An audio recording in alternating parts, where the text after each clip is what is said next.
Eto, hindi na po nakatiis sa mga bagito or mga bagong mamabatas dahil mga bata pa sila, ng mga congressman, dito sa ginagawa ng Senado na tinuturo nila na parang parte na ng destabilization, paninira sa ating administrasyon ng investigasyon tungkol dyan sa di umani drugs. Kaya, nako, pagka ganitong mga congressman na nagsasalita ay dapat talagang maging maingat ang Senado. Pakinggan po ninyo mga sunod-sunod na pahayag nitong mga mababatas sina Congressman Bongalon, Adjong, Suarez at iba pa. Ito po yung everyday din na halos press conference dyan sa Kongreso sa pagitan ng mga mambabatas at ng mga Congress reporter.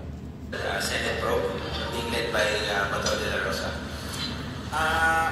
Marcos, did you expect more from the senator given that he's a former chief of police, top cop, supposedly knowledgeable in weighing pieces of evidence?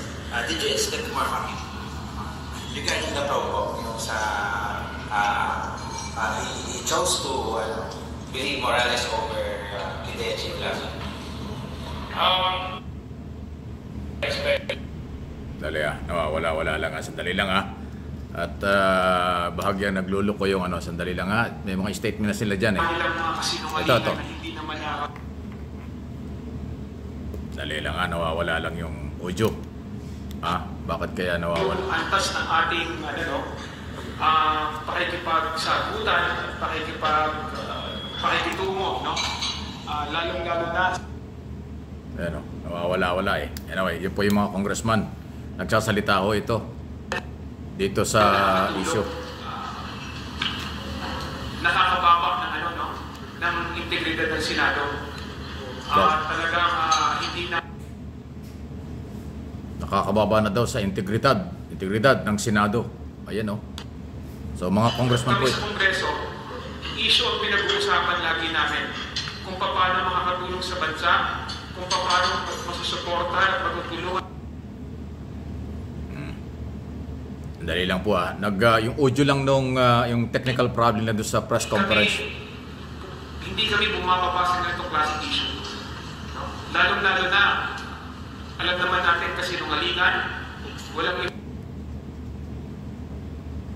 yan Wow. Ang ating mga kababayan sa administrasyon. So, maling-mali itong ginagawa nila. Maling-mali daw ang ginagawa ng Senado. Wow. Mabilis lang kasi na-mention na controversial yung hearing. Parang hindi naman ganun ka-controversial para sa akin. Marami lang kinilig nung dumating. Siyempre, yung ating Diamond Star. Meron nung pinasinungan. Nawawala na. Napuputol, Anyway. Nangyari dun sa investigasyon, saka dun kay Morales, polling star na Diba? Ikaw, artistahin ka, alam mo yun. So, yung kanya-kanyang pananaw yung mga congressman. Ang tingin nila ay nag-showbiz na. Which is in aid of legislation. Diba? Paano yan mga senador? Iba na ho ang tingin ng mga mambabata sa inyo dito sa isyong ito. Ayan Paano yan nag-iiba na yung issue or pananaw tungkol po dito sa hearing na ito sa Senado na nagiging parang personal na. Ito si Congressman Adjong. With US President Biden and President of Japan, I think there's a concerted effort really. Yun. Okay. So, more or less, yun po yung mga sinasabi nila ay iisa. Ito ang ating mga kongresista. Ang sinasabi nila na masyadong politika na parang paninira na, destabilization na, parang ganoon, ang galaw ng mga senador. Dito lalo na ang committee ni Senador Bato de la Rosa sa pagpatol kay Morales. Dahil nga kung sino-sino dinadamay ng tao. Kaya ganoon Ang sinasabi dito ni Congressman Bongalon, Adjong, Suarez, at saka Congressman Ortega, itong nakikita nila, parte na ng paninira sa ating administrasyon. At yung pagsasalang ng komite ni De La Rosa, Senador De La Rosa, kay Morales ang sinasabi dito. Yan din ang observation ng marami.